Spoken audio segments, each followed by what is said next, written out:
kilala na rin talaga si Boy Tato kasi ayun, may mga nagpapa-selfie picture sa kanya. So ayun, dito kami ngayon sa Sana all. Vinson's Montalban.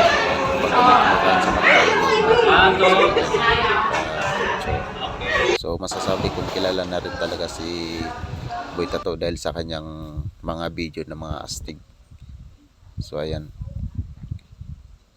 kasama ang team ng team Boy Tato. Habang naglalakad kami, may mga nagpapapicture sa kanya.